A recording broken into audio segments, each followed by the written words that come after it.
The Dead Mall at Closing A Sleep Story. The keys feel heavy in your hand. Cold metal, worn smooth by years of opening and closing, of locking and unlocking. You stand at the employee entrance, the one behind the food court, where the dumpsters sit and where delivery trucks idle in the early morning hours. But it's not morning now.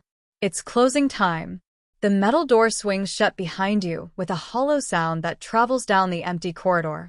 The fluorescent lights above flicker once, twice, then hold steady, casting everything in their particular shade of not quite white. The walls here are cinder block, painted a color that might have been cream once, or beige, or perhaps it was always this indeterminate shade of institutional neutrality. Your footsteps echo on the concrete floor. The sound bounces off the walls, returns to you, moves ahead of you. You've walked this hallway 1,000 times, maybe more. You've lost count. The numbers don't matter anymore. The corridor smells like cardboard and cleaning solution, like the particular must of spaces that exist only for function, never for beauty. There's a cart against one wall, forgotten by the janitorial staff. A yellow mop bucket sits beside it, the mop handle leaning at an angle. The water inside has gone cold hours ago. You pass the break room. The door is propped open, and you can see inside.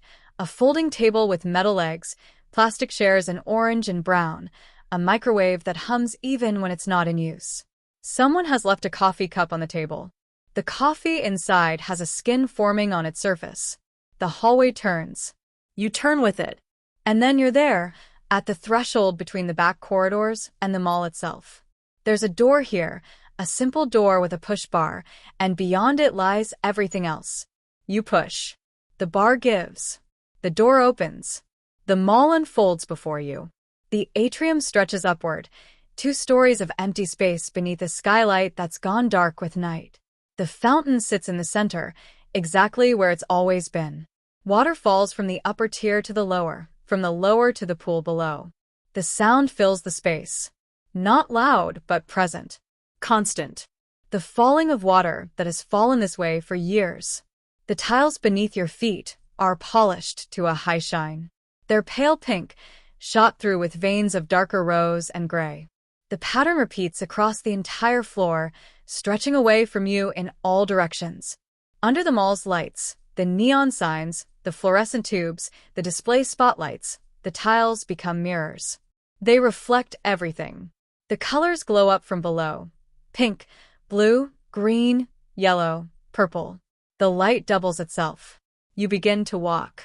Your shoes make soft sounds on the tile. The rubber soles compress and release, compress and release. The sound is intimate, personal, almost embarrassing in the silence. But there's no one here to hear. The mall is empty. To your left, there's a store that sold candles. The gate is down, but you can see through the metal lattice. Shelves upon shelves of candles in glass jars, their labels promising scents. Vanilla sugar, autumn leaves, fresh linen, midnight jasmine. The store is dark, but the mall's ambient light seeps through the gate, catches on the glass jars, makes them glow softly. They look like specimens in a museum, artifacts of wanting, of the desire to make a home smell a certain way. The neon sign above the candle store flickers. It's shaped like a flame, executed in orange and yellow tubes. The flicker is rhythmic, almost hypnotic. Orange, yellow, orange, yellow. The reflection of this flickering flame ripples across the polished floor, distorted by the natural waves in the tile, by the grooves between each square. You walk past the candle store. The fountain grows louder as you approach, though the sound doesn't change in quality, only in proximity. It's a soothing sound, the kind of white noise that might lull someone to sleep if they sat beside it long enough. The water is clear. At the bottom of the pool, you can see coins. Copper pennies, silver dimes, the occasional quarter. Wishes, all of them. Wishes made by people who came here on Saturday afternoons, who brought their children, who met their friends, who bought things they needed and things they didn't need. The fountain has a rim, and the rim is wide enough to sit on. You don't sit. You keep walking.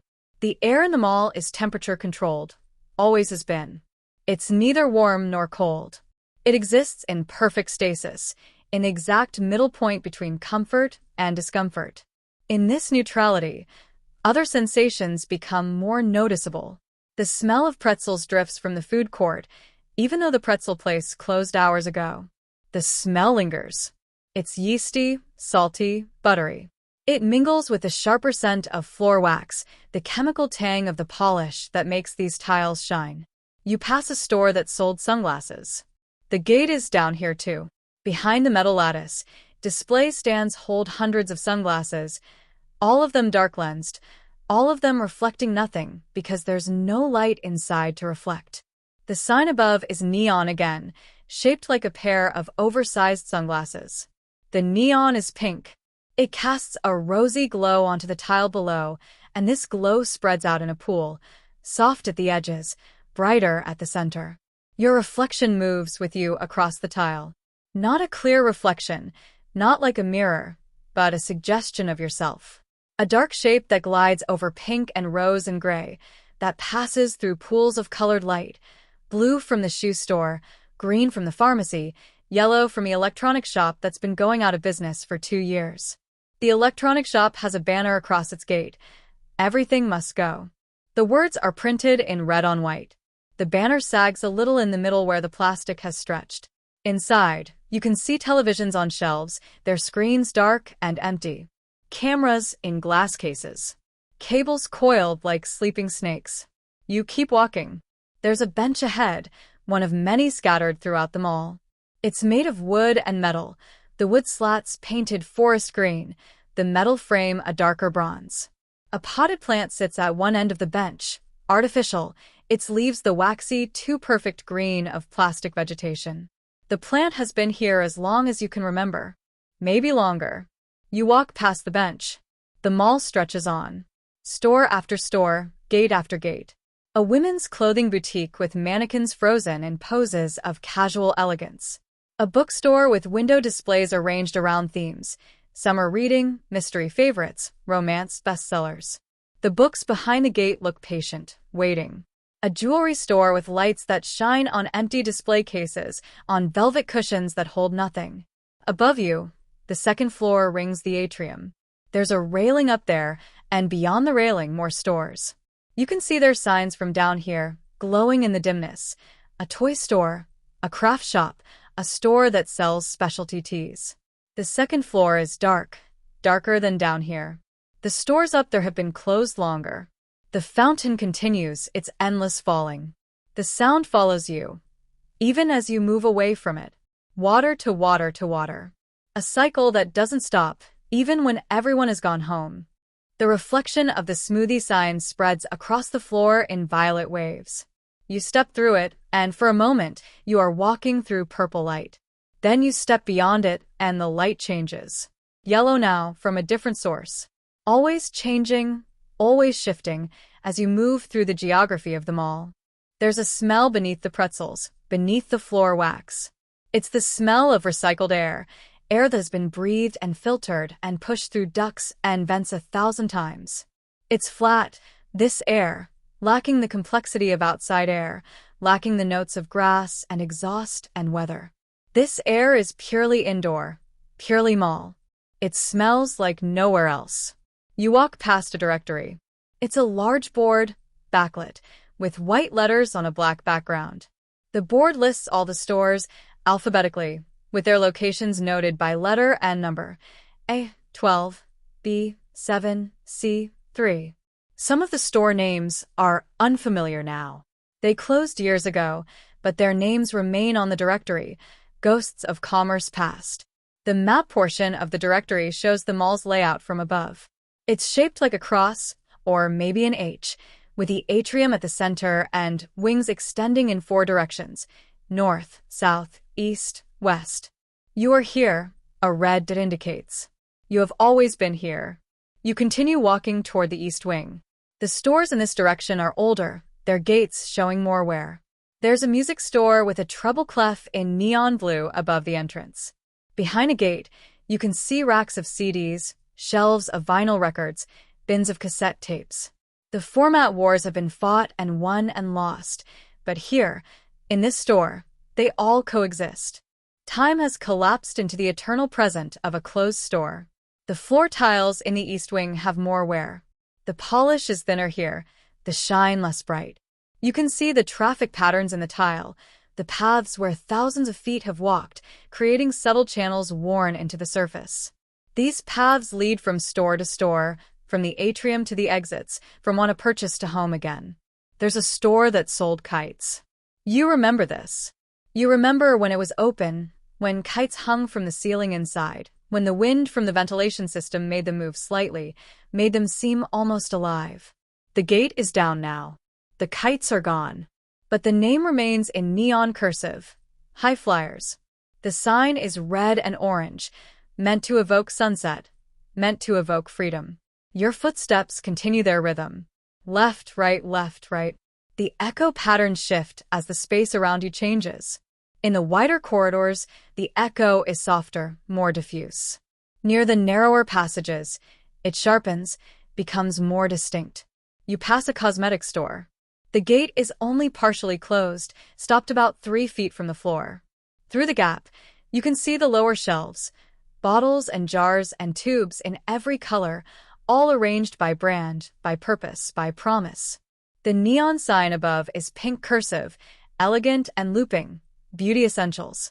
The reflection on the tile below is a pink pool, and within that pool, your own distorted reflection moves. There's a drinking fountain set into the wall between stores. It's the old-fashioned kind, white porcelain with chrome fittings, a button to push for water, a drain that gurgles when used. The fountain is dry now, has been dry for hours. But you can imagine the arc of water it would produce, the cold, chlorinated taste, the way the water would pool briefly before draining away. The mall narrows here, transitions from the main concourse to a side corridor. The ceiling is lower in this section, the lights more utilitarian. There's a restroom entrance on the left, marked with the universal symbols. One figure in a triangle dress, one figure in pants. The door is propped open, and you can see inside. A mirror, sinks, the edge of a paper towel dispenser. The lights inside are motion-activated. They're off. You don't enter. You keep walking. The side corridor opens into another section of the mall, another cluster of stores arranged around a smaller common area. There's a second, smaller fountain here, though this one hasn't run in years. The pool is dry, and leaves, how did leaves get in here, have collected at the bottom, brown and brittle. Above this smaller fountain, the ceiling is decorated with a skylight, smaller than the one over the main atrium. The glass is dark now, showing nothing but the reflection of the mall's interior lights, turning the skylight into a mirror that reflects the scene below back to itself. The stores here are different. A maternity clothing store, its window displays frozen in a particular moment of expectation. A store that sold calendars and greeting cards, its gate pulled down over thousands of cards for birthdays, anniversaries, condolences, congratulations. A vitamin shop with a neon sign in the shape of a pill bottle, glowing green against the darkened interior. You walk along the perimeter of this smaller plaza. Your route is not linear. You're not trying to get anywhere specific. You're simply moving through the space, occupying it, witnessing it in its emptiness. The floor wax smell is stronger here. Someone has mopped recently, perhaps just before closing. The tiles gleam with a fresh wetness that hasn't quite dried. The reflected neon signs are sharper here, more vivid, their colors bleeding together where the wet surface allows them to spread. You can hear the fountain in the main atrium, even from here. The sound carries through the mall, traveling down corridors, bouncing off walls, finding you wherever you go. It's a constant, a baseline beneath all other sounds.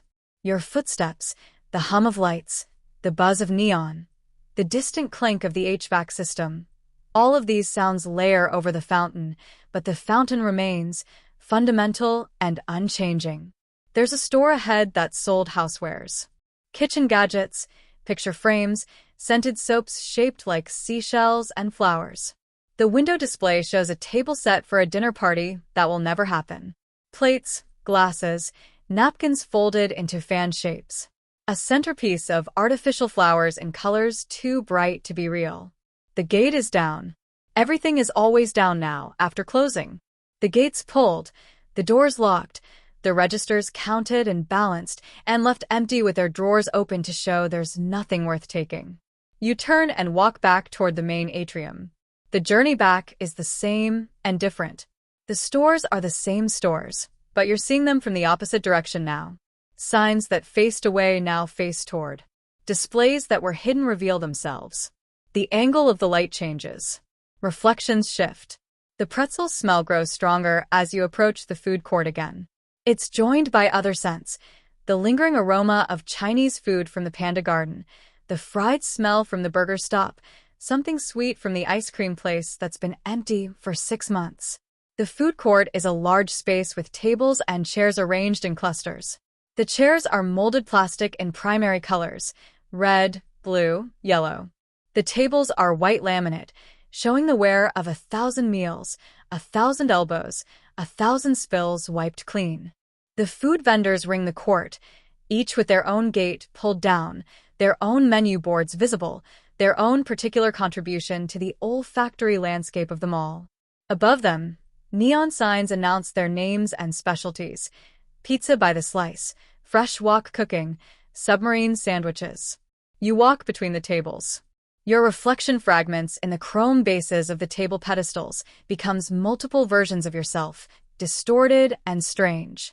In the center of the food court, there's another decorative element, a skylight, and beneath it, a raised planter filled with more artificial greenery.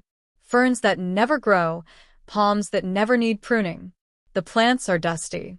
In the daylight, under the sun streaming through the skylight, the dust would be obvious. But now, in the artificial light, they look almost convincing. You continue walking, leaving the food court behind, entering the south wing. The south wing has the anchor stores at its end, or had them. One is vacant now, its entrance yawning dark and empty. The other is a department store, still technically open though struggling. Its gate is different from the others, a heavy metal roll-up that looks more industrial, more permanent. Before you reach the anchor stores, there are smaller shops. A shoe store with a neon sign in the shape of a high-heeled shoe, glowing red. A luggage store with a window display of suitcases arranged as if travelers have just set them down and wandered off. A pet supply store that never sold actual pets, just the things pets need: beds and bowls and toys. The tiles in the south wing are a different shade, more mauve than pink, and the veining runs in a different direction. Whoever planned this mall gave each wing its own subtle identity, its own character within the larger whole. There's a bench here, identical to all the other benches: green slats, bronze frame, artificial plant. You pause beside it. Not to sit, just to pause. To be still for a moment in all this walking. The fountain sound reaches you even here. Water falling, endlessly falling. Above, the second floor is mostly dark, but not entirely. There's a security light every 50 feet or so, creating pools of dim illumination along the upper walkway. The railing casts shadows on the floor below, bars of darkness alternating with bars of lesser darkness. You resume walking. There's a store that sold kitchen gadgets, every kind of specialized tool for every kind of cooking task. The gate is down. Inside, you can see the outlines of stand mixers, the gleam of knife blades, the shapes of things meant to slice and dice and peel and core. Next to it, a store that sold office supplies. Pens and paper, staplers and tape, everything needed to organize a life, to make lists, to create structure from chaos. The neon sign is simple, just the store's name in blue block letters. The reflection of the blue sign on the tile is a blue pool, and you walk through it, and for a moment, you are walking through blue light, and then you're beyond it, back in the white light of the overhead fluorescence. There's a kiosk in the middle of the corridor, one of those small standalone structures that sells one specific thing. This one sold cell phone cases. Hundreds of them, organized by phone model, by color, by style. The kiosk is closed, shuttered, locked. The phone cases inside are probably obsolete now, made for phones that no one uses anymore. You walk around the kiosk, giving it a wide berth. The mall continues. It always continues. There's always another store, another gate, another neon sign, another reflection on the polished floor. The geography of the mall is finite but feels infinite when you're alone in it, when your footsteps are the only footsteps, when the falling of the fountain water is the only conversation. You pass a jewelry store. The windows are dark, but you can see the display cases inside, empty now but during business hours, filled with gold and silver, with diamonds and emeralds and rubies, with all the crystallized compressed carbon and colored minerals that humans have decided represent love and commitment and celebration. The store next to the jewelry store sold yarn and craft supplies. Skeins of wool in every color, needles and hooks, patterns for sweaters and blankets and scarves. The gate is down. Inside, the rainbow of yarn waits in patient skeins. There's an information booth ahead, a small structure in the middle of the concourse with information printed on all four sides. During the day, someone would sit inside, answering questions, giving directions, helping people find the stores they're looking for. But now it's empty, dark, the chair inside pushed up against the counter. You walk past it. The west wing beckons. You turn and enter it. This wing feels different. The stores here have a different character. A bookstore, larger than the other one, with window displays of bestsellers and staff recommendations, with reading chairs visible inside, empty now. A store that sold running shoes and athletic wear, its window displays featuring mannequins frozen mid-stride. A gourmet food shop with its gate down over shelves of olive oils and balsamic vinegars and imported pastas. The neon here is more subdued. The signs are smaller, more tasteful, in muted colors. But they still reflect on the tile, still create pools of colored light that you walk through. The smell changes in this wing. Less pretzel, more coffee. There's a coffee shop here, not part of a chain, an independent place called the Daily Grind. Its gate is down, but you can see the espresso machine inside, chrome and clean. The menu board above lists drinks in careful handwriting: cappuccino, latte, americano, macchiato. The scent of old coffee grounds mingles with the floor wax, with the recycled air, with all the other smells that make up the mall's particular atmosphere. You continue walking. The side corridor opens to the smaller plaza, with its dry fountain. Tonight you notice that the leaves at the bottom aren't just brown and brittle, they're maple leaves, perfect five-pointed stars, their edges curled, their veins still visible despite the desiccation. How did maple leaves get inside the mall? Through which door? Carried by which wind? On which day? These are questions without answers. The leaves are here now, have been here for weeks or months, will remain here until someone decides to clean them out. They rest at the bottom of the dry fountain like a memory of autumn, like a reminder that outside these walls, seasons change, trees grow and shed their leaves, the world moves through its cycles. But inside the mall, there are no seasons. The temperature is always the same, the light is always the same, the fountain always falls. The mall exists outside of time, or perhaps beside it, running parallel to the natural world but never quite touching it. You walk the perimeter of the smaller plaza. The maternity store, the calendar store, the vitamin shop. Tonight you notice that in the vitamin shop's window display, one of the bottles has fallen over. It lies on its side, label facing up, B-complex. The bottle has probably been lying there for days, visible but unnoticed, waiting for someone to care enough to enter the store and stand it upright again. But no one has.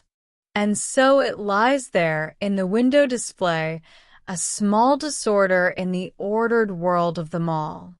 The fresh floor wax smell is still strong here, but tonight you notice underneath it another smell, something mustier, older, like damp cardboard or mildew.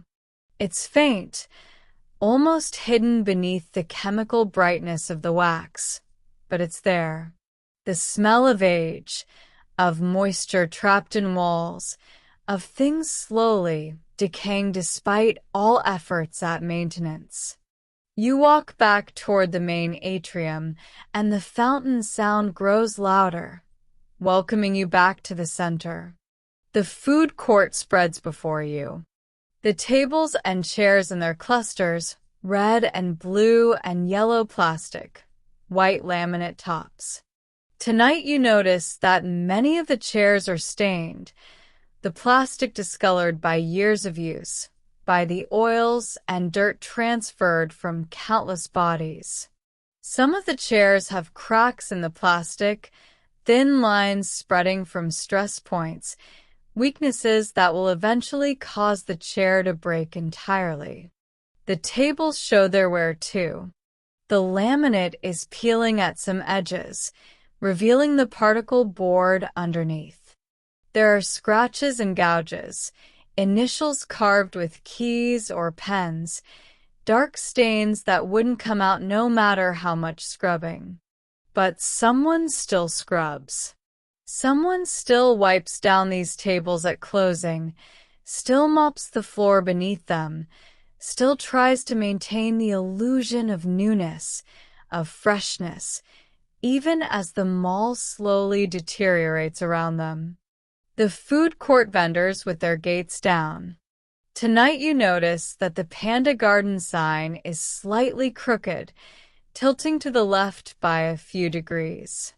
The sign is heavy, mounted to the wall above the counter, and gravity has pulled at it over the years, loosened the bolts, created this tilt. The pretzel shop menu board with its missing letters. Tonight you can see which letters are gone. The R in original, the A in jalapeno, the first E in cheese. Someone could replace these letters. They're standard sizes, available at any sign supply store, but no one has. The details of neglect are everywhere once you start noticing them.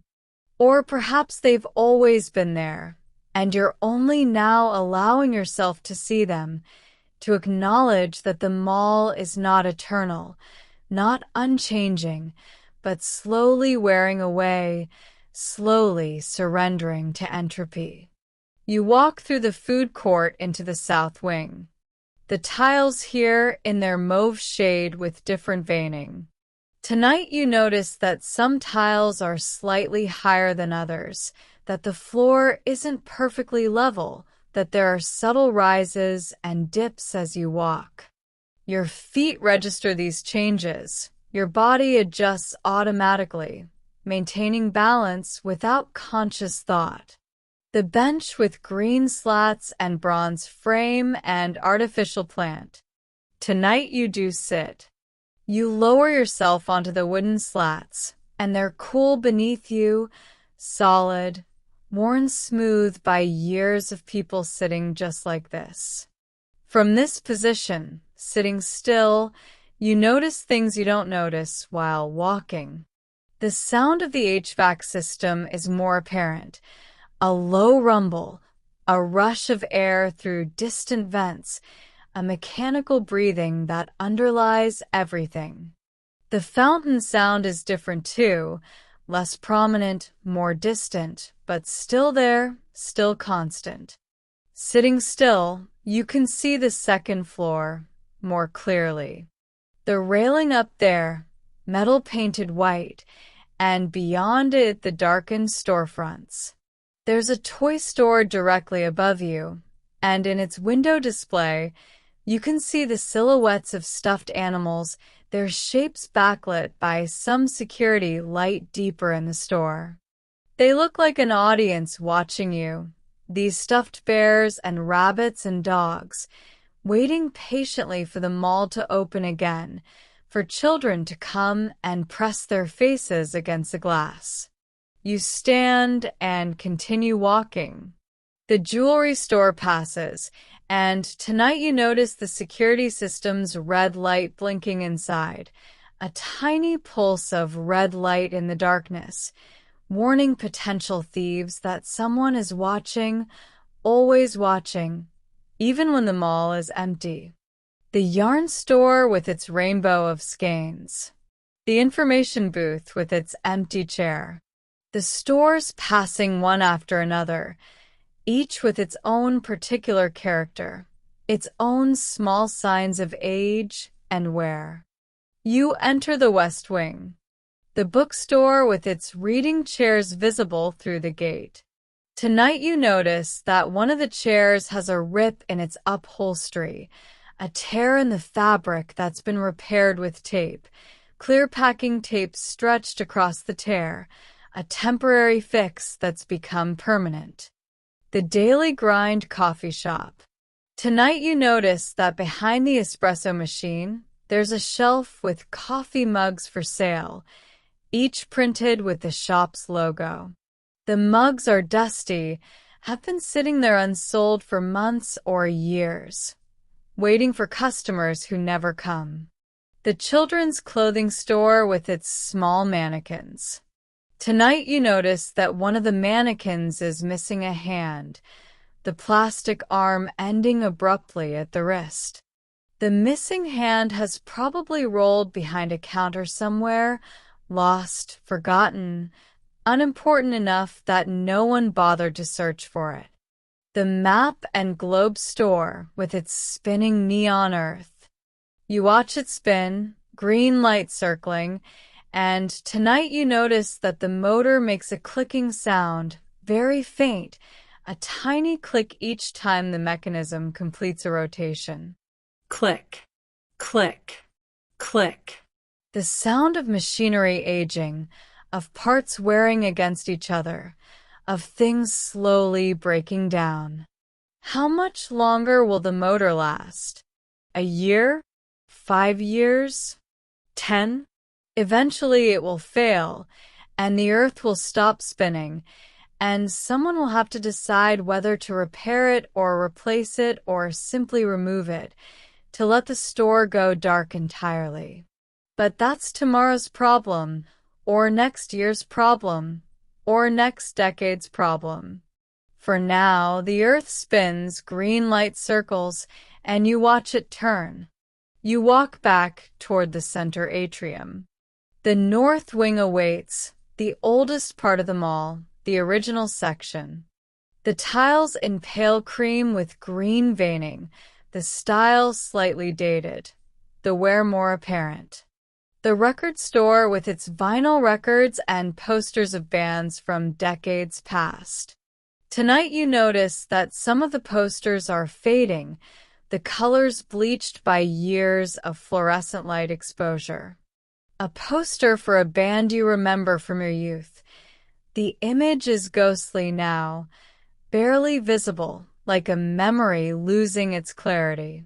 The cookie shop next door, its smell lingering even hours after closing. Sugar and butter and chocolate mixed with everything else, mixed with the accumulated sense of them all. The kiosks scattered throughout the north wing, each one shuttered and locked. Tonight you notice that one of the kiosks is tilting slightly, one corner lifted off the floor by perhaps half an inch. The floor beneath it has settled, or the kiosk itself is warped, and now it sits at a slight angle, imperceptible unless you're looking for it, but there nonetheless. The nail salon with its rainbow of polished bottles. The shoe repair shop. The dry cleaner. The service stores that keep the mall functioning, that keep people's lives functioning, that provide the ordinary necessities that make a community work. The vitamin store, the florist, the locksmith, the vacuum cleaner shop. Each one a small business, each one struggling or thriving or simply surviving, each one a story you don't know, lived by people you'll never meet. The original anchor store at the end, Marshall's in individual metal letters, each one lit from behind. Tonight you notice that one of the letters, the H, is flickering, the bulb inside dying, creating a strobe effect.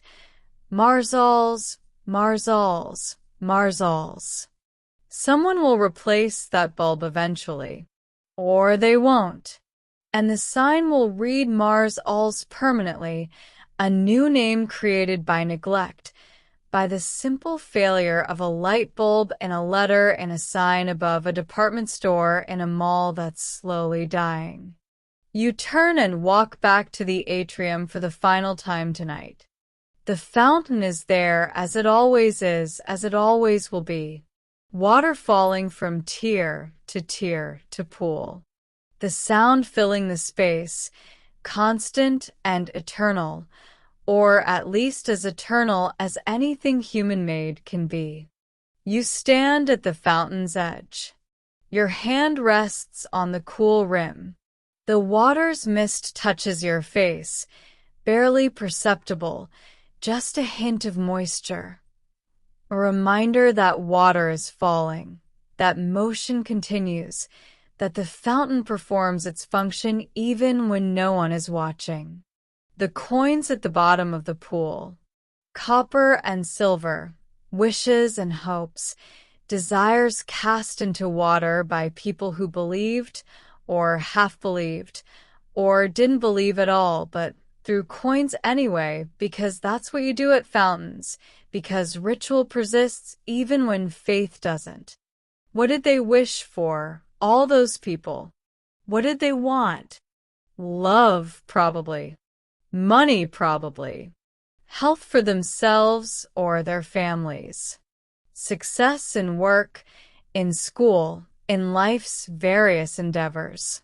The ordinary wishes of ordinary people trying to navigate the ordinary difficulties of being alive. The coins will stay there until someone cleans them out, a maintenance worker with a net, scooping them up, counting them, donating them to charity, or keeping them or throwing them away. And then new coins will accumulate, new wishes will be cast, and the cycle will begin again. The atrium rises above you, 2 stories of empty space beneath the dark skylight. The second floor rings the opening, railing after railing, store after store. The toy store with its stopped train, the bookstore with its patient books, the telescope store with its silver script. All closed now, all dark, all waiting for tomorrow. The neon signs glow around you, creating their pools of colored light on the polished floor. Pink and blue and green and yellow and purple and red. The colors reflecting, doubling, creating a second mall in the mirrors of the tiles, a mall made of light and reflection, insubstantial but beautiful. You've walked the entire mall tonight. North, south, east, west. You've passed every store, every kiosk, every bench and directory and drinking fountain. You've noticed things you've never noticed before or never allowed yourself to notice. The wear and the age and the slow decay, the small failures and imperfections that accumulate over time. But you've also noticed the beauty. The way the neon reflects on polished tiles. The sound of the fountain echoing in the empty atrium. The smell of pretzels and floor wax and coffee and cookies. The particular quality of light in a mall after closing, when the commercial purpose has drained away and only the space remains, pure and empty and somehow sacred. The mall is dying. You know this. Everyone knows this. The anchor stores closing one by one. The smaller shops struggling. The foot traffic declining year by year as people shop online, as the world moves on, as malls become relics of an earlier era. But the mall isn't dead yet. It still opens every morning. People still come, fewer perhaps, but they come.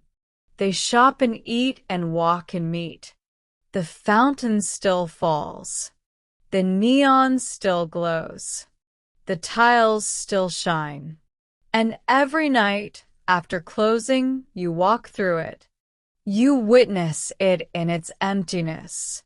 You notice the details that no one else notices, the small signs of age and wear and slow decay.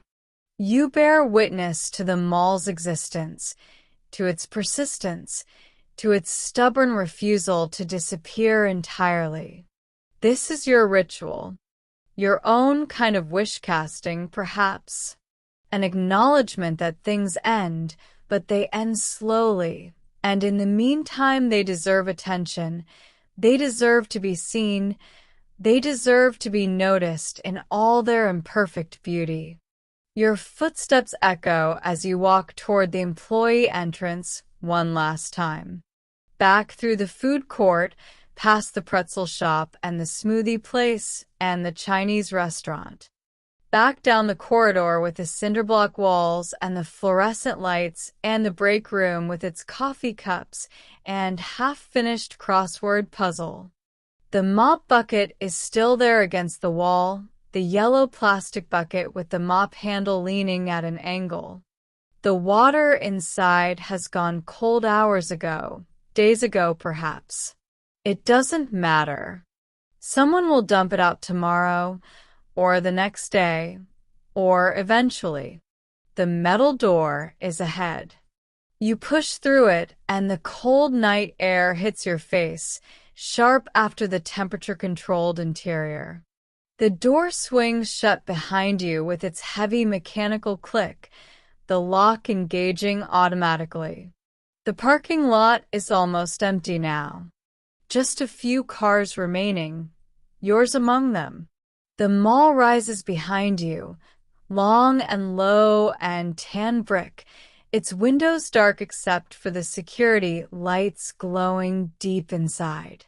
Above the main entrance, the Riverside Mall sign glows white against the night sky.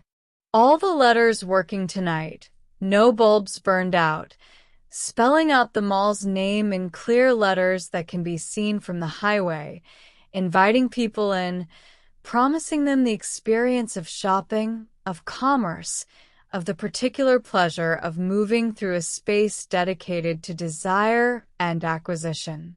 You walk to your car. The keys are still in your hand, still heavy, still cold, still worn smooth by years of use. You sit in your car for a moment before starting the engine. The mall is visible through your windshield, the building solid and present, real in a way that seems both permanent and fragile. How much longer will it stand? How many more years of opening and closing, of gates rising and falling, of people walking across polished tiles, of the fountain falling in the atrium? There's no way to know. The future is uncertain, the mall's fate undecided. It might close next year or in 10 years or in 20. It might be demolished, the land redeveloped into something else, apartments or offices or another kind of retail space. Or it might persist, might adapt, might find a way to remain relevant in a changing world. But tonight, it's still here, still standing, still serving its purpose, or the memory of its purpose. You start your car. The engine turns over, settles into its idle. You put it in gear and drive slowly through the parking lot, past the few remaining cars, past the dumpsters and the loading docks, past the employee entrance where you entered hours ago. The mall recedes in your rear-view mirror. The lit windows grow smaller, the building's bulk diminishing with distance.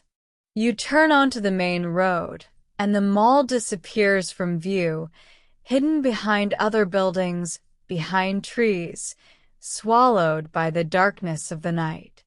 But it's still there. You know it's still there. The fountain is still falling. The neon signs are still glowing. The polished tiles are still reflecting colored light in pools and patches and streams. The mall exists in its emptiness, waiting patiently for morning, for the gates to rise, for people to return. And tomorrow night, after closing, you'll walk through it again. You'll notice new details, or the same details seen from new angles. You'll smell the pretzels and the floor wax and the cookies and the coffee. You'll hear the fountain echoing in the atrium, the sound filling the empty space. You'll see the neon reflecting on the tiles, creating that second mall made of light and color. This is your ritual, your meditation, your way of paying attention to a world that's disappearing, that's changing, that's leaving behind these strange, beautiful spaces built for commerce, but containing something more, something about desire and community and the human need to gather in shared spaces. The mall at closing. Empty, but not silent. Dying, but not dead. A relic and a living thing, both at once. You drive home through the dark streets. The night is quiet. The world is asleep, or mostly asleep, or pretending to sleep. The streets are empty, the houses dark, the businesses closed. Somewhere behind you, the mall waits. The fountain falls. The neon glows. The tiles shine. Everything is as it should be. Everything is exactly as it should be. And tomorrow, it will all happen again. The keys in your hand, the door opening, the corridors stretching ahead, the atrium unfolding, the fountain falling, the tiles reflecting, the neon glowing, the walk through empty spaces, the noticing of details, the bearing witness to what remains. This is the ritual. This is the practice. This is the meditation. The dead mall at closing. Not dead. Not yet. Not while someone still walks through it, still notices it, still holds it in attention and memory. Not dead while the fountain still falls. Not dead while the neon still glows. Not dead while the tiles still shine. Not dead. Not yet. Not tonight. You arrive home. You park in your driveway. You unlock your front door and step inside. The familiar space welcomes you. Your own walls, your own furniture, your own particular arrangement of objects and memories. You hang up your keys. You turn off the lights. You prepare for sleep. And as you drift off, you think of them all. The fountain falling in the empty atrium. The neon signs glowing for no one. The polished tiles reflecting colored light in patterns that shift and change as the signs flicker and buzz. You think of the stores behind their gates, waiting in darkness. The candles and the books and the clothes and the shoes and the toys and all the objects that promise to fulfill some desire, to meet some need, to make life better or easier or more beautiful. You think of the tiles worn smooth by thousands of feet, the traffic patterns visible in the polish, the paths people have walked from want to purchase, from entrance to exit, from here to there through the geography of commercial space.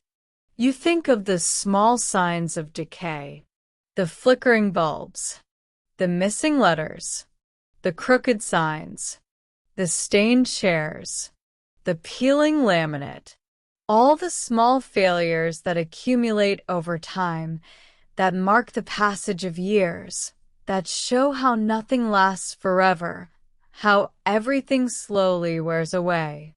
But you also think of the beauty, the particular quality of colored light on polished floor, the sound of water falling in empty space, the smell of pretzels and floor wax mixed together, the silence that isn't quite silence, the emptiness that isn't quite empty.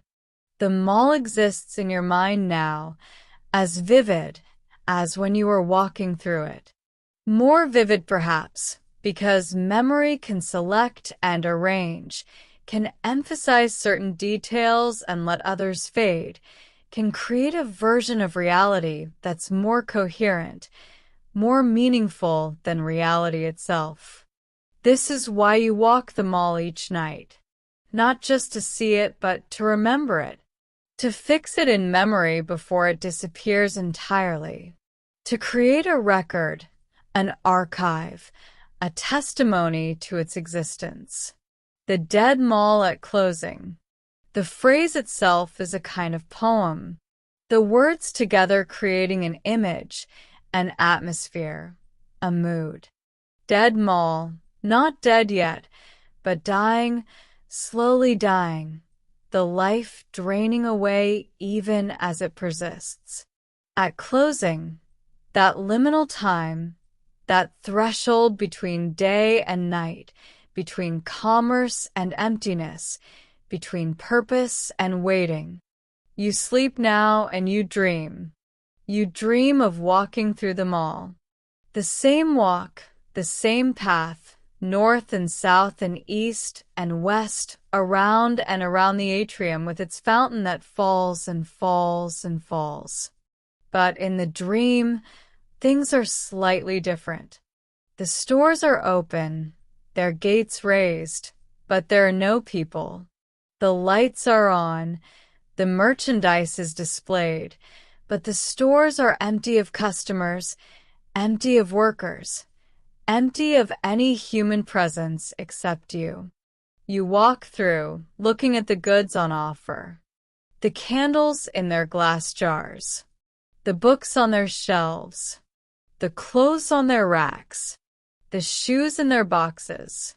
The toys in their packaging. Everything available, everything accessible, but no one to buy, no one to sell. In the dream, you understand that this is how it will be soon. The mall open but empty. The commercial infrastructure intact but without the commerce to justify it. A space waiting for people who will never come. But that's the future, or a possible future. For now, in this present moment, people still come. The mall still functions. The stores still sell.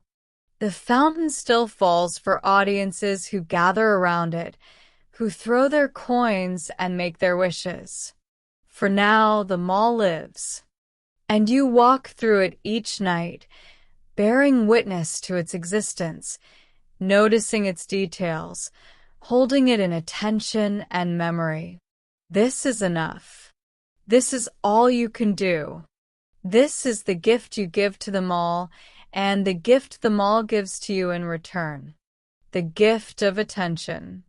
The gift of presence. The gift of noticing what is here, now, before it's gone.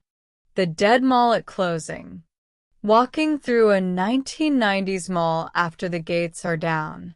The neon reflection on polished tiles. The fountain sound echoing in the empty atrium. The smell of pretzels and floor wax. All of it preserved in memory, in dream, in the strange half-sleep state where you're not quite awake and not quite asleep, where the mall exists as vividly as it does in waking life. The tiles beneath your feet, pink shot with rose and gray. The sound of water falling, constant and eternal. The colored lights reflecting, blue, green, yellow, pink, purple, red. Your footsteps echoing in empty space. The stores passing one by one. The circuit completed. The return to center. The fountain waiting. Everything in its place. Everything as it should be. The mall at closing. The dead mall. Not dead yet. Not while you remember. Not while you walk. Not while you notice. Not while you dream. The fountain falls. The neon glows. The tiles shine. And you walk through it all, night after night, a solitary witness to the slow, beautiful decay of a space that once promised so much, that served its purpose for a time, that's now slipping away into memory and history and the past. But not gone yet. Not tonight. Tonight, the mall still stands.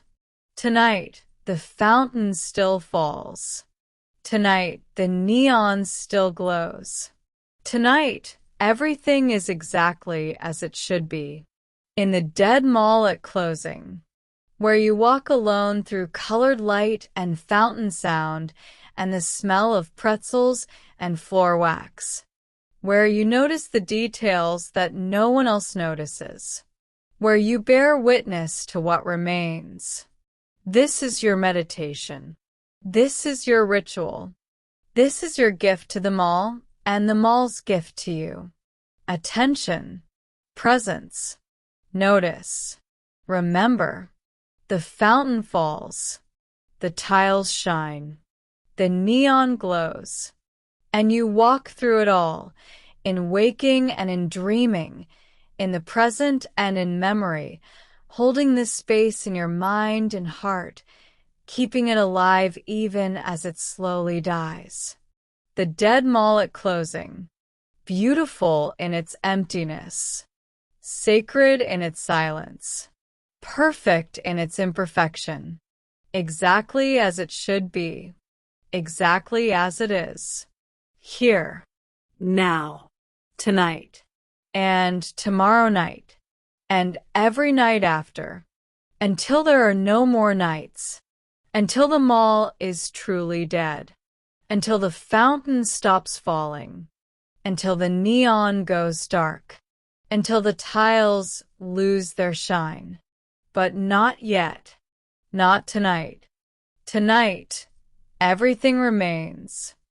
Tonight you walk. Tonight, the mall exists. Tonight, all is well.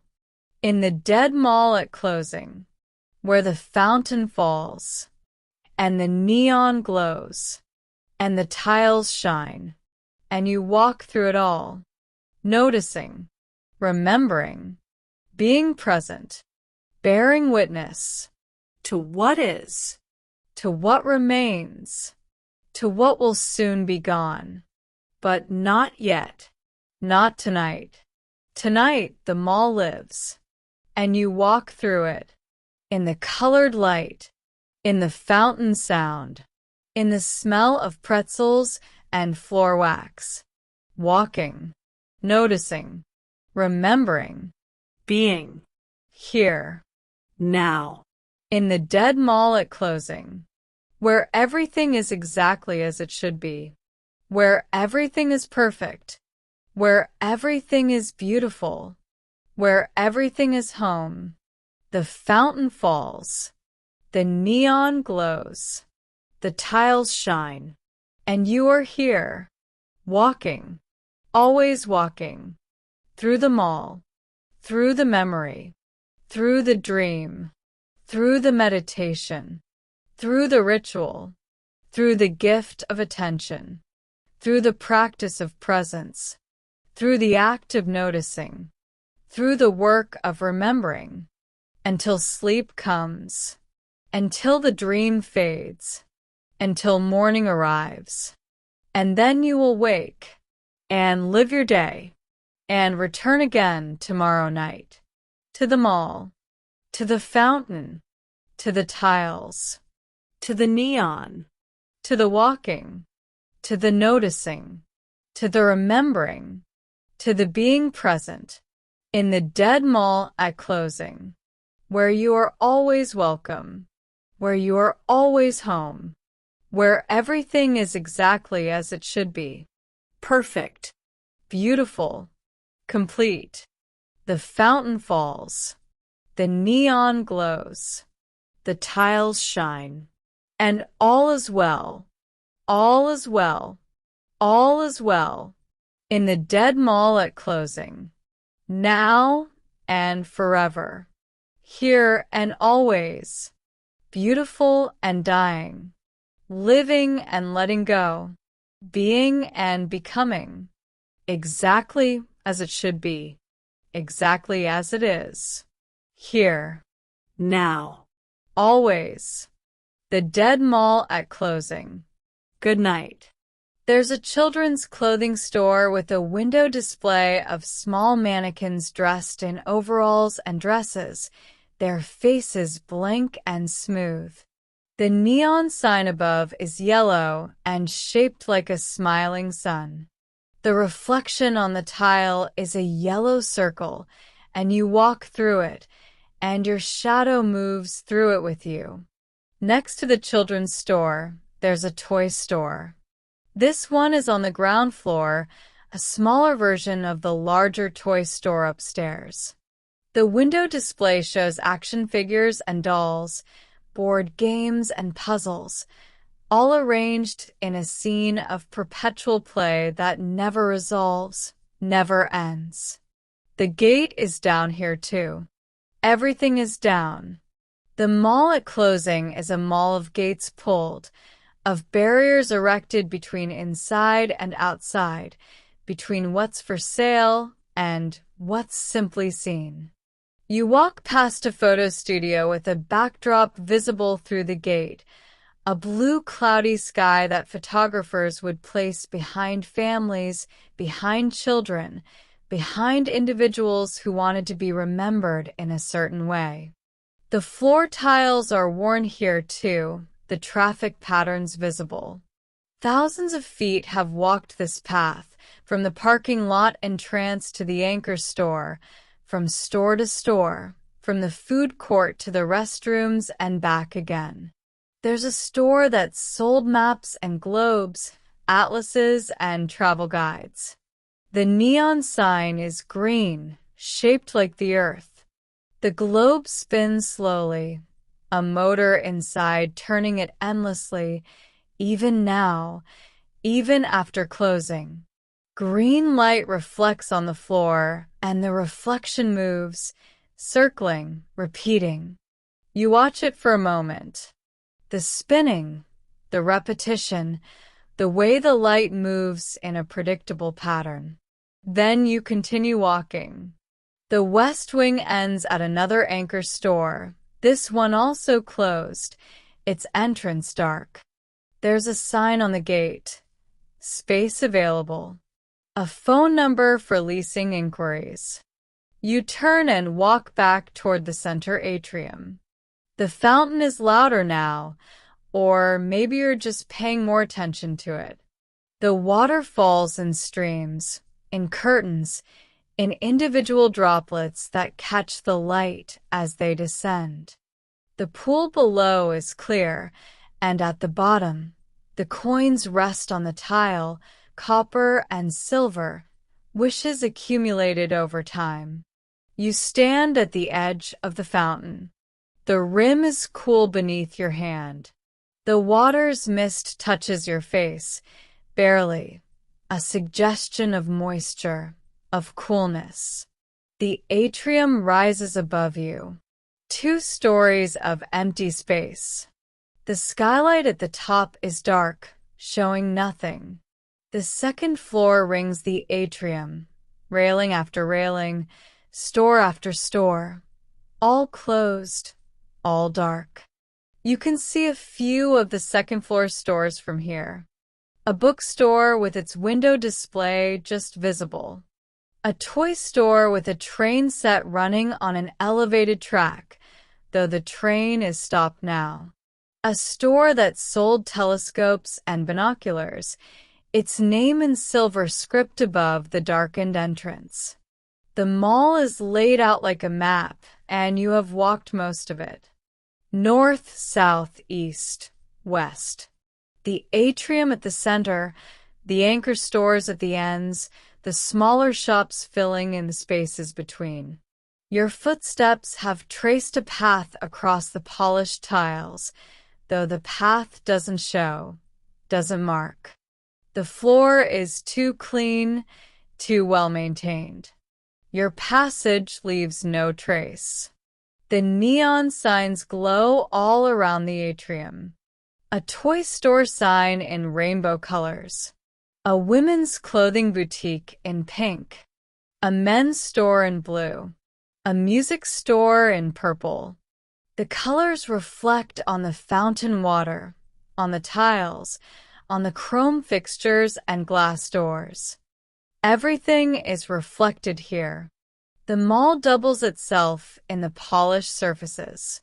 Neon signs become neon pools. Lights become shimmering patches. You yourself become a dark shape moving through colored illumination. The smell of pretzels is fainter here, in the center, replaced by the cleaner smell of the fountain water, the chemical hint of chlorine that keeps it clean. You begin to walk again, this time toward the north wing, the one wing you haven't fully explored yet. The north wing is the oldest part of the mall. This is where it all started, back in the early 1990s, before the expansions, before the new wings and the second anchor store.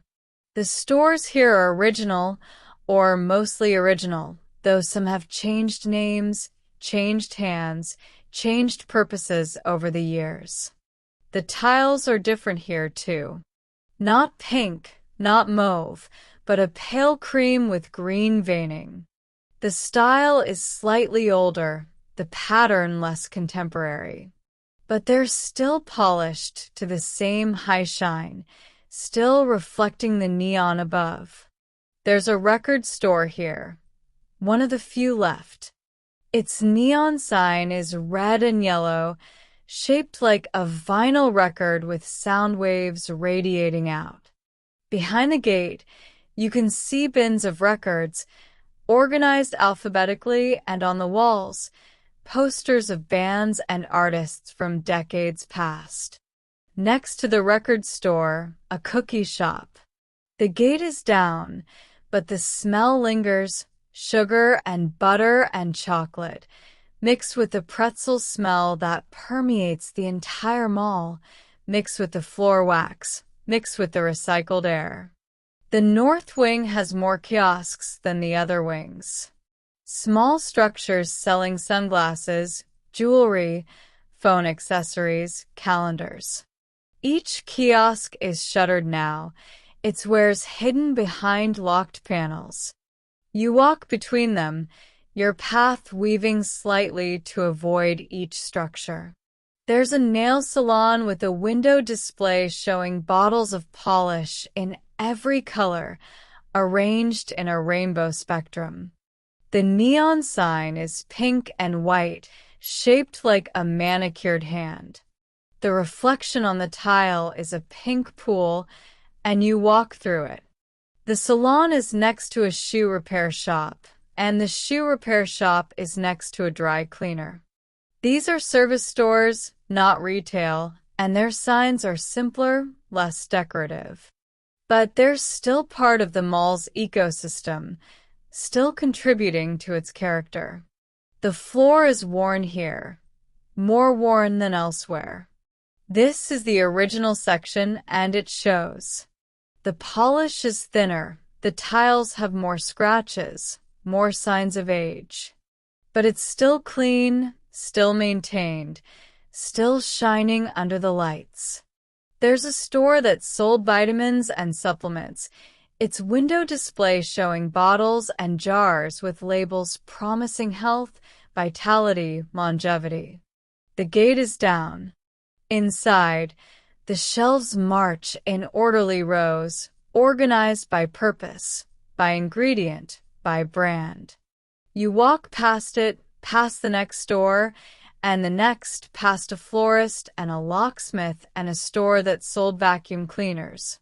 The north wing ends at the original anchor store, a department store that's been here since the mall opened. Its gate is different from the others, older, more industrial. The logo above the entrance is made of individual metal letters, each one lit from behind. Marshalls. You don't approach the anchor store. You turn instead, walking back toward the atrium, completing your circuit of the mall. The fountain grows louder as you approach. The sound fills the atrium, bounces off the walls, rises up to the skylight, and comes back down again. It's a comforting sound, constant and predictable, like rain, like breathing. You stand once more at the fountain's edge. The water continues its falling. The coins at the bottom continue their resting. The neon signs continue their glowing. The mall is empty, but it's not silent. It hums with electricity, with flowing water, with the HVAC system pushing air through ducts and vents. It smells of pretzels and floor wax and recycled air and cookies and coffee and all the accumulated scents of a place where people come to shop and eat and walk and meet. The tiles stretch out in all directions, polished and perfect, reflecting the colored lights above. Pink tiles shot with rose and gray. The pattern repeating, repeating, repeating. You've walked them all. North, south, east, west. You've passed every store, every kiosk, every bench and directory and drinking fountain.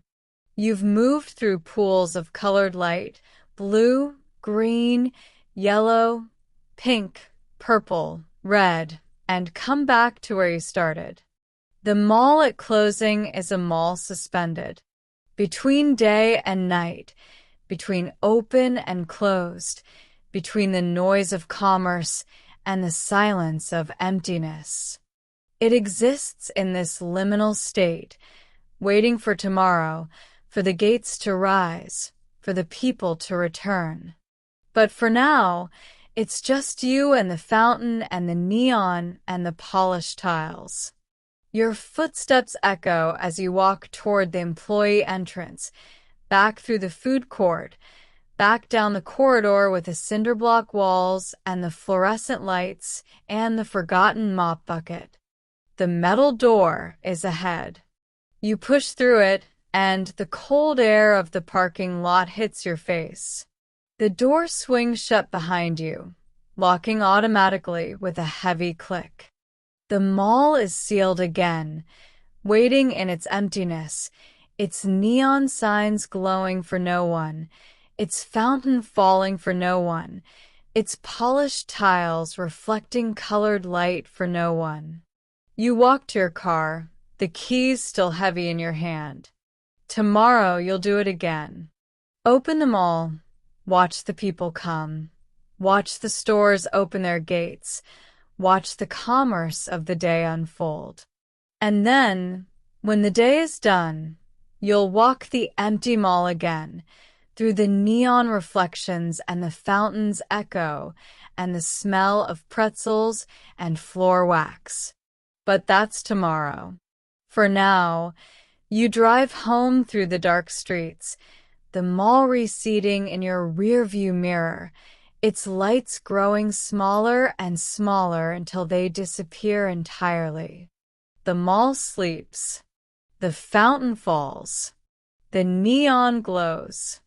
Everything is as it should be in the dead mall at closing. Epilogue, the next evening. The keys are in your hand again. The metal is cold, familiar, worn smooth by use. You stand at the employee entrance, the one behind the food court, where delivery trucks idle and dumpsters sit. It's closing time again. The door swings open. The corridor stretches before you. Cinder block walls painted that indeterminate shade of institutional beige or cream. The fluorescent lights flicker once, twice, settle into their steady, not quite white glow. Your footsteps echo on the concrete floor. The sound travels ahead of you, behind you, bounces off the walls and comes back to meet you. The break room door is propped open. Inside, the same folding table with metal legs, the same plastic chairs in orange and brown, the same humming microwave. Someone has left a different coffee cup on the table. The coffee inside has the same skin forming on its surface. You turn a corner. You push through the door with the push bar. The atrium unfolds. The fountain falls, water to water to water, the sound filling the space beneath the darkened skylight. The tiles are polished to their high shine, pale pink with veins of rose and gray, reflecting the neon signs in pools of colored light. You begin to walk. To your left, the candle store, its gate pulled down over shelves of glass jars promising scents. Vanilla sugar, autumn leaves, fresh linen, midnight jasmine. The neon flame above flickers in its rhythm. Orange, yellow, orange, yellow. The reflection ripples across the floor. You walk past the candle store, toward the fountain. The water is clear. At the bottom, coins rest on the tile, copper and silver wishes from Saturday afternoons, from people who came with children and friends, who bought things needed and things not needed. The fountain's rim is wide enough to sit on, but you don't sit. You keep walking. The air is temperature controlled, perfectly neutral, neither warm nor cold. The smell of pretzels drifts from the food court, mingling with a sharper scent of floor wax, with the chemical tang of the polish that makes these tiles shine. The sunglasses store passes on your right, its neon sign pink, casting a rosy glow onto the tile below. Your reflection moves with you, a dark shape gliding over pink and rose and gray, passing through pools of blue from the shoe store, green from the pharmacy, yellow from the electronic shop, the bench with the artificial plant, the women's clothing boutique with frozen mannequins, the bookstore with patient books waiting behind the gate. Above, the second floor rings the atrium, darker than the first floor, its stores closed longer. The pretzel shop ahead. The smell stronger here, concentrated at its source. The menu board visible through the metal lattice. Original, cinnamon sugar, jalapeno cheese, pepperoni. The handwritten sign, back in 10 minutes.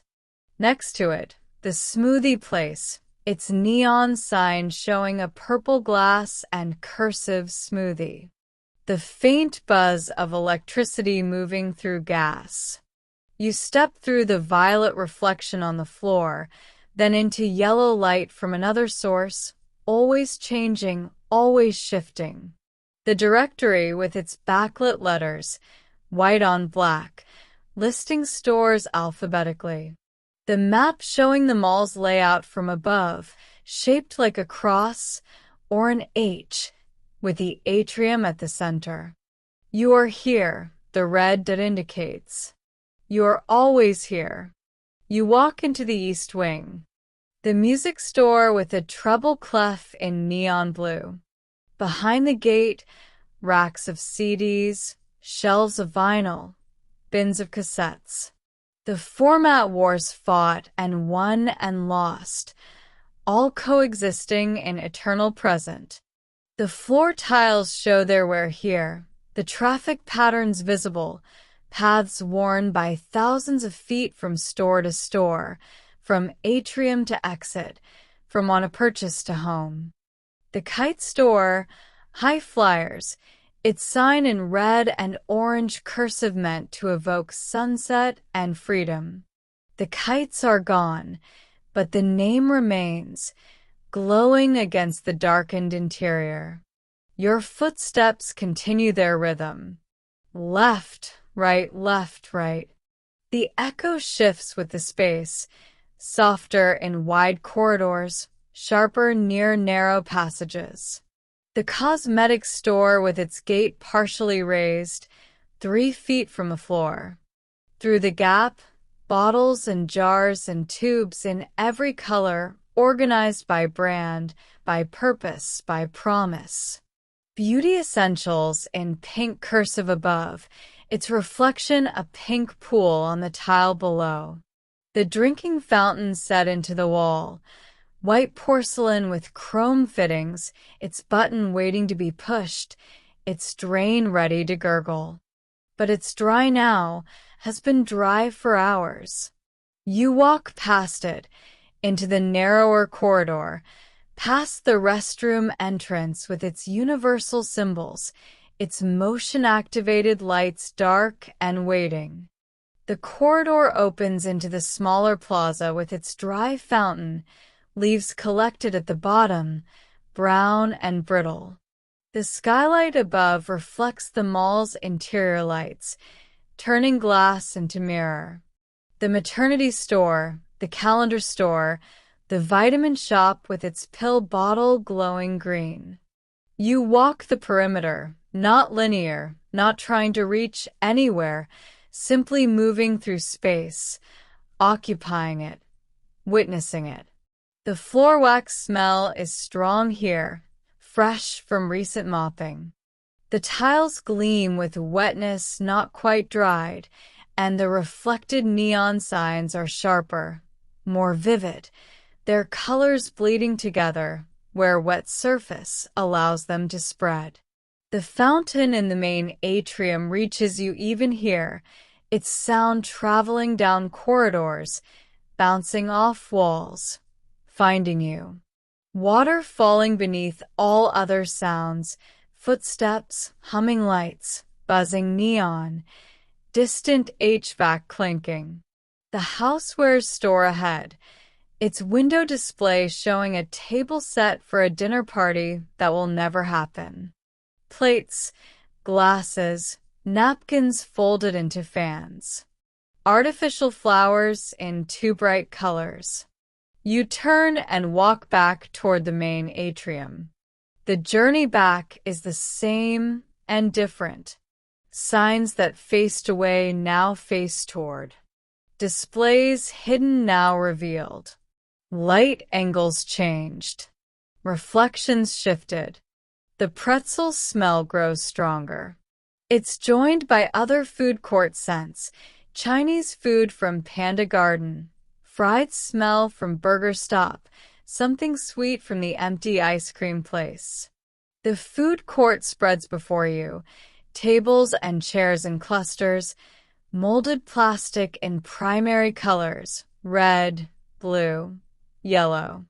White laminate tables showing where from 1,000 meals, 1,000 elbows, 1,000 spills wiped clean. Vendors ring the court, gates down, menu boards visible, neon signs announcing, pizza by the slice, fresh wok cooking, submarine sandwiches. You walk between the tables. Your reflection fragments in chrome table bases becomes multiple versions of yourself, distorted and strange. In the center, beneath a skylight, a raised planter filled with artificial ferns and palms, dusty in the artificial light, almost convincing. You leave the food court, entering the south wing. The south wing stretches toward the anchor stores. One entrance yawns dark and empty, vacant. The other holds a struggling department store, its heavy industrial gate different from the others. Before the anchor stores, smaller shops. The shoe store with a high-heeled shoe glowing red in neon. The luggage store with suitcases arranged as if travelers just set them down. The pet supply store that never sold pets, just beds and bowls and toys. The tiles here are more mauve than pink, veining running in a different direction. Each wing has its own subtle identity within the larger whole. A bench beside you, identical to all others, green slats, bronze frame, artificial plant. You pause here. Not to sit, just to be still for a moment in all this walking. The fountain's sound reaches you. Water falling, endlessly falling. Above, The second floor is mostly dark, but security lights create pools of dim illumination every 50 feet. The railing casts shadows below, bars of darkness alternating with bars of lesser darkness. You resume walking. The kitchen gadget store, its gate down over stand mixers and knife blades, things meant to slice and dice and peel and core. Next to it, the office supplies store.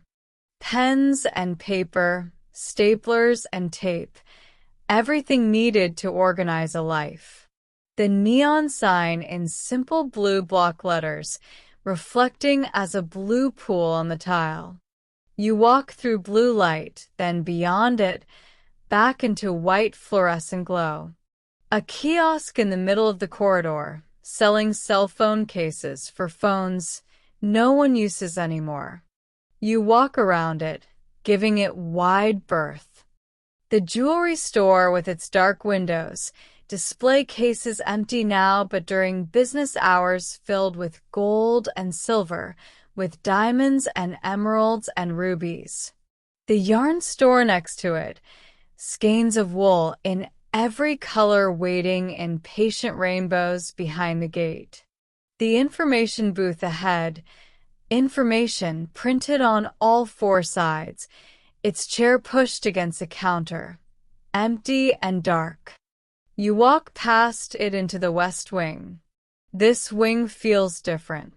The bookstore, larger than the other one, with window displays of bestsellers and staff recommendations, reading chairs visible inside, empty.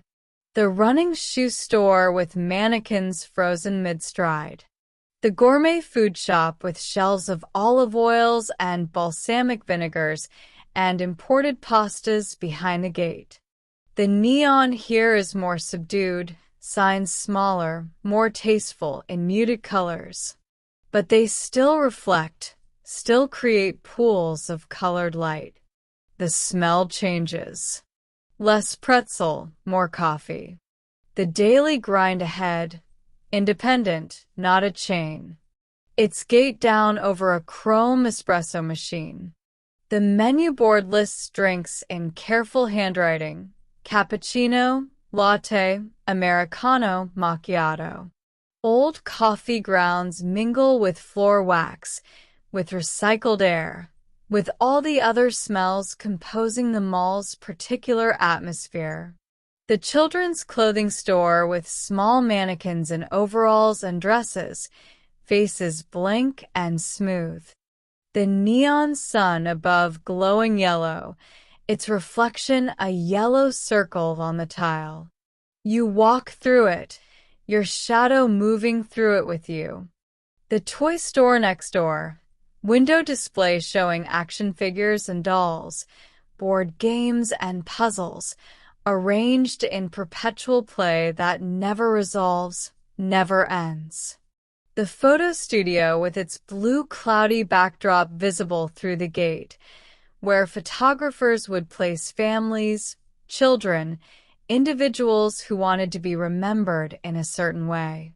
The floor tiles worn here, traffic patterns visible from thousands of feet walking from parking lot entrance to anchor store, from store to store, from food court to restrooms and back. The map and globe store, its neon earth spinning slowly, motor inside turning it endlessly even now, even after closing. Green light reflects on the floor, and the reflection moves, circling, repeating. You watch for a moment. The spinning, the repetition, the predictable pattern of moving light. Then you continue walking. The west wing ends at another anchor store, also closed, also dark. A sign on the gate. Space available.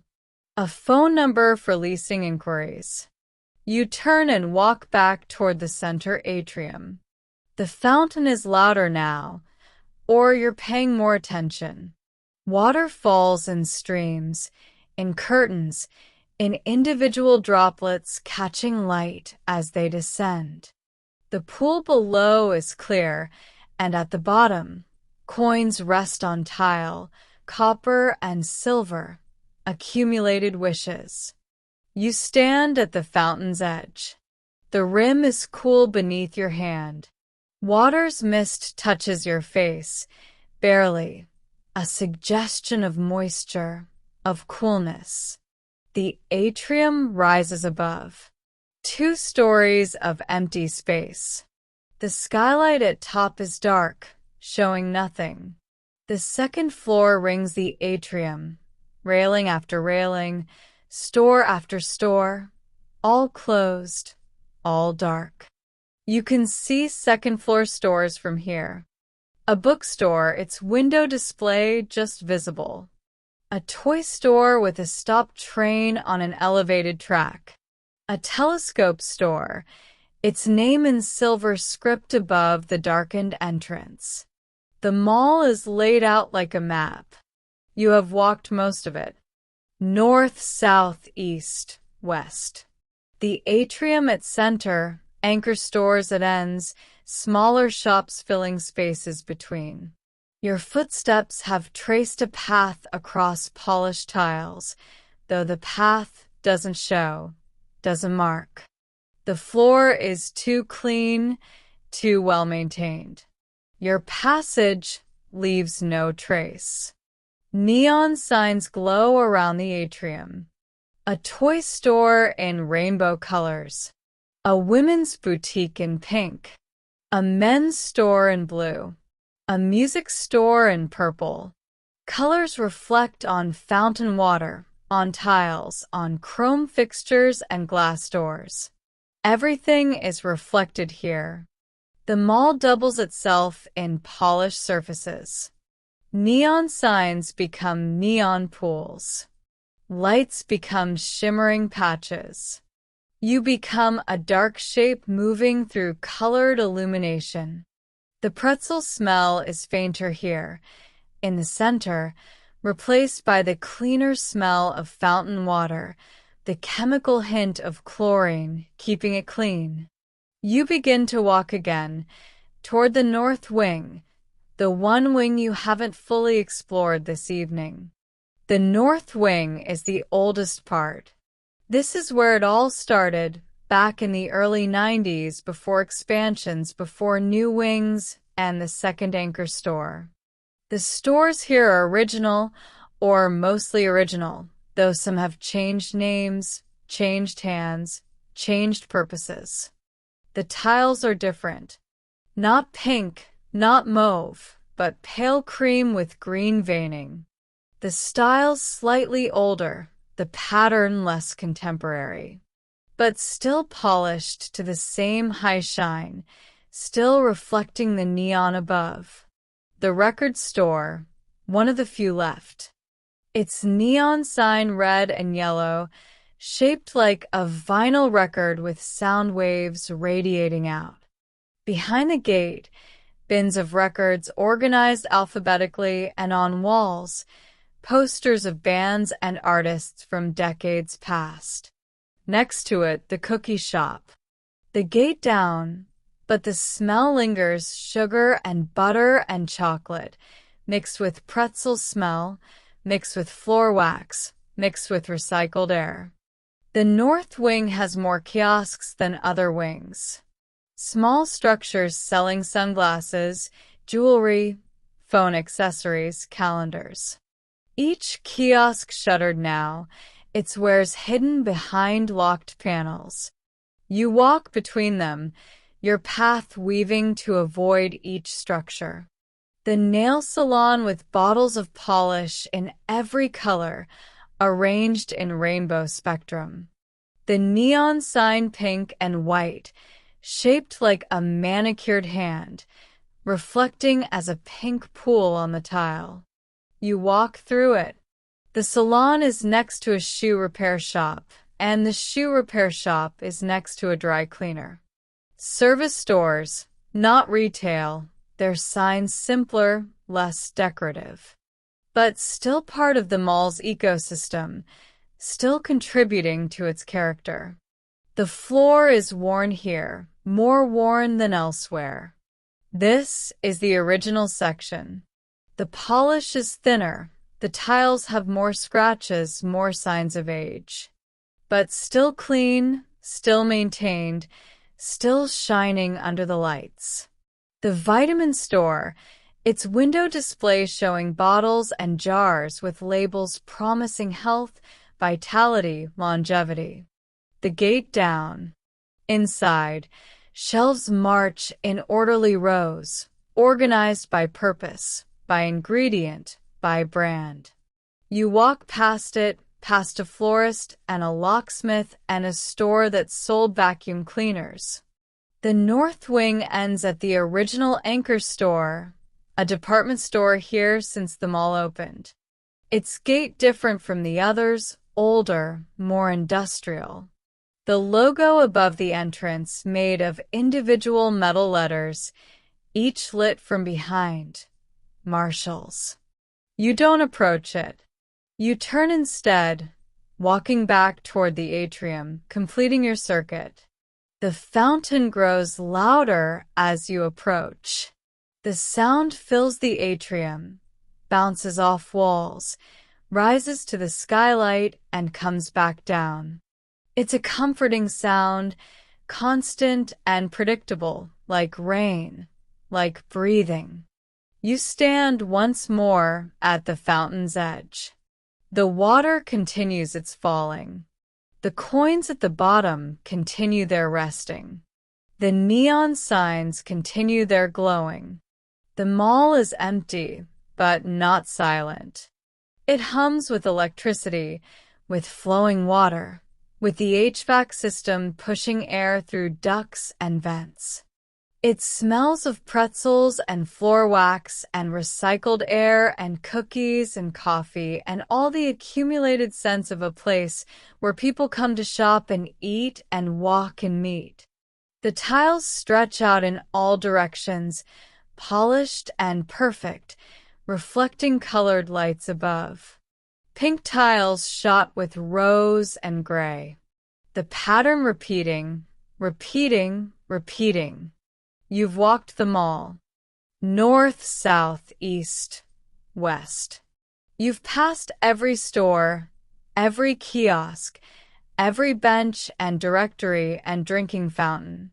You've moved through pools of colored light, blue, green, yellow, pink, purple, red, and come back to where you started.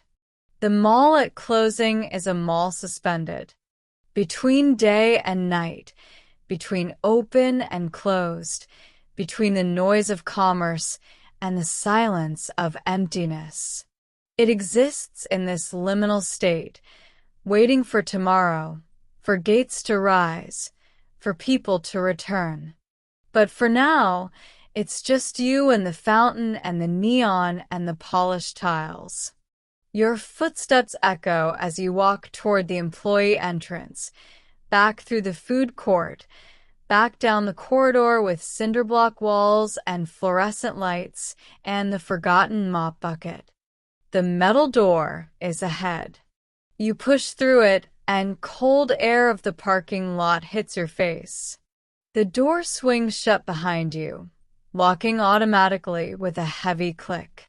The mall is sealed again, waiting in its emptiness, its neon signs glowing for no one, its fountain falling for no one, its polished tiles reflecting colored light for no one. You walk to your car, keys still heavy in your hand. Tomorrow you'll do it again. Open the mall, watch people come, watch stores open their gates, watch the commerce of the day unfold. And then, when the day is done, you'll walk the empty mall again, through neon reflections and fountains echo, and the smell of pretzels and floor wax. But that's tomorrow. For now, you drive home through dark streets, the mall receding in your rearview mirror, its lights growing smaller and smaller until they disappear entirely. The mall sleeps. The fountain falls. The neon glows. Everything is as it should be in the dead mall at closing. The parking lot is nearly empty when you arrive.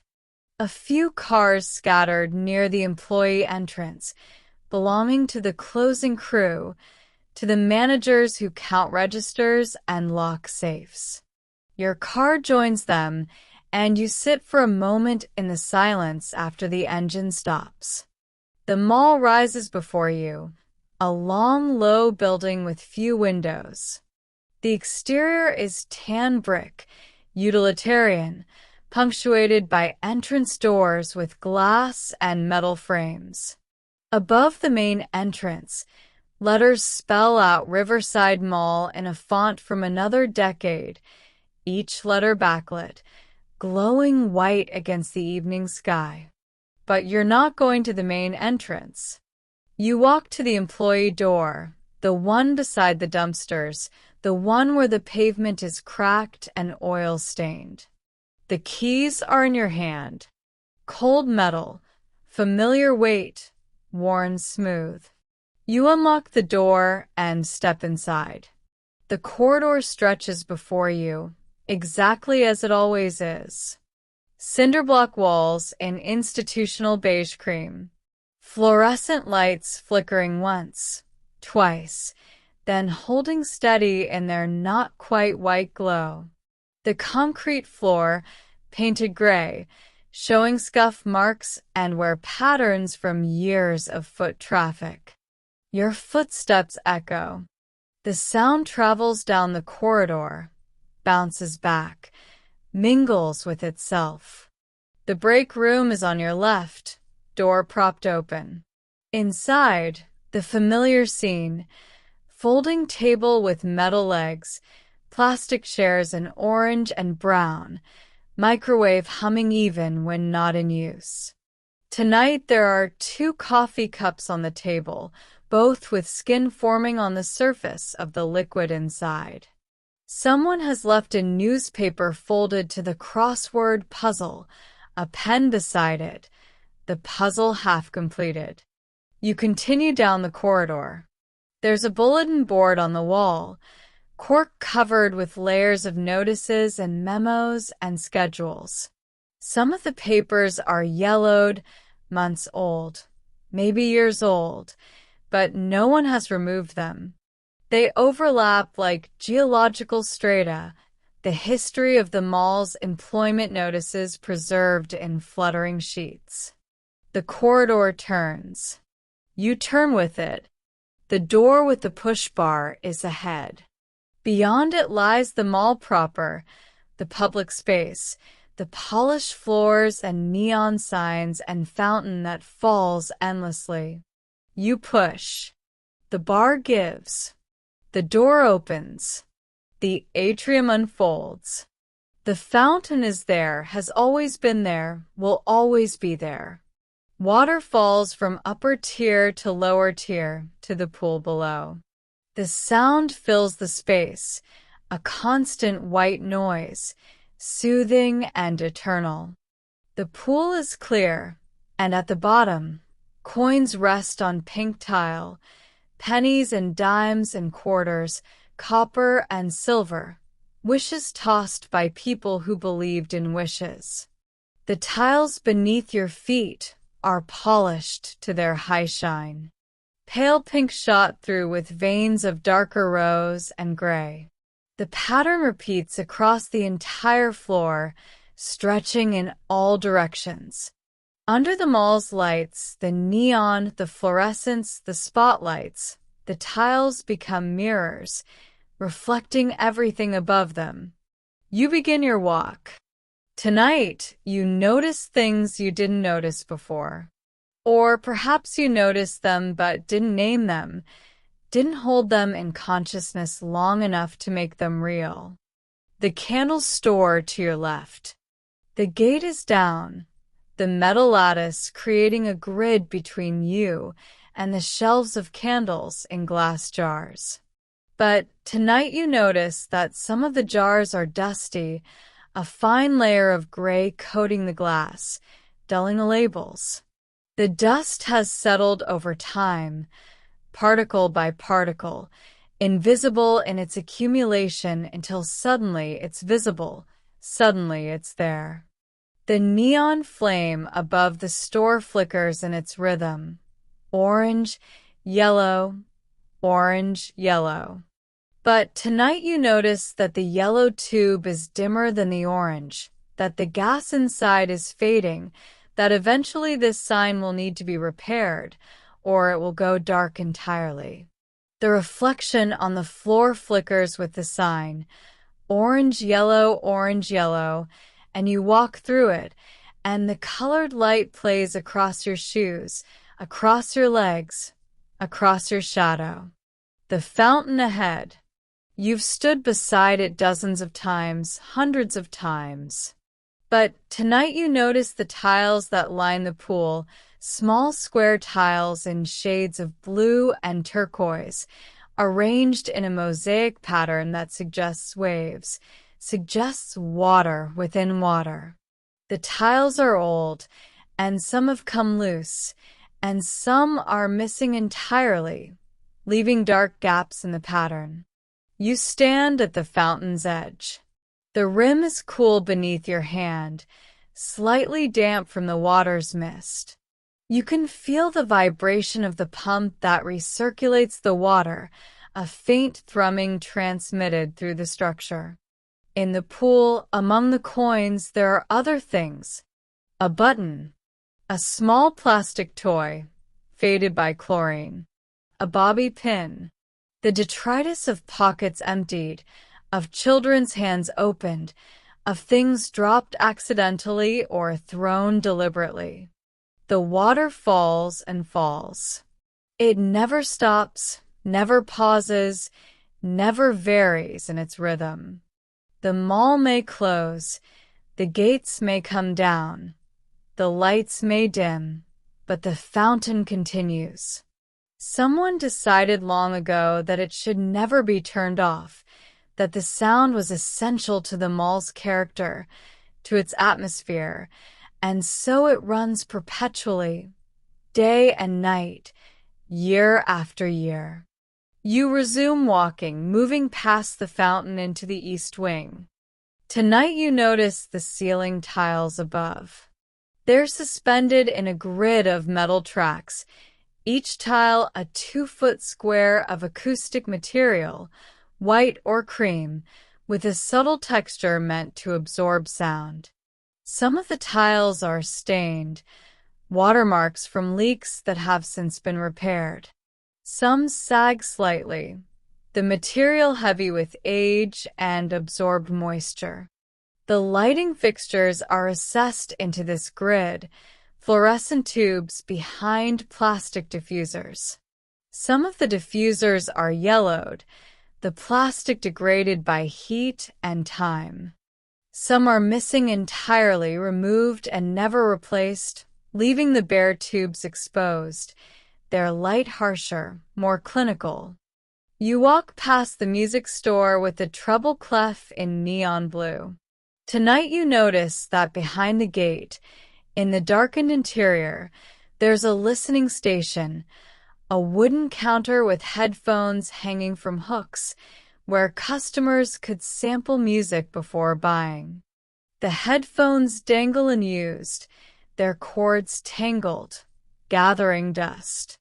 The floor tiles here show their traffic patterns more clearly tonight. Or perhaps the light is different, the angle changed, making the wear more visible.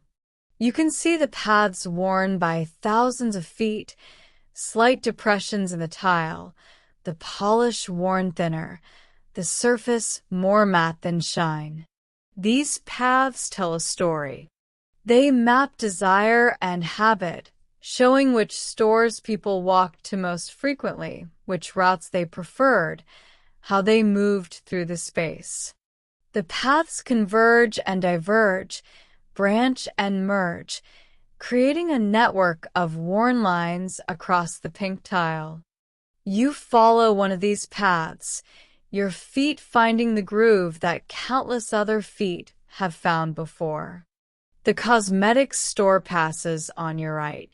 Tonight you notice that the gate isn't perfectly straight, that it's slightly crooked, one side lower than the other by an inch or two.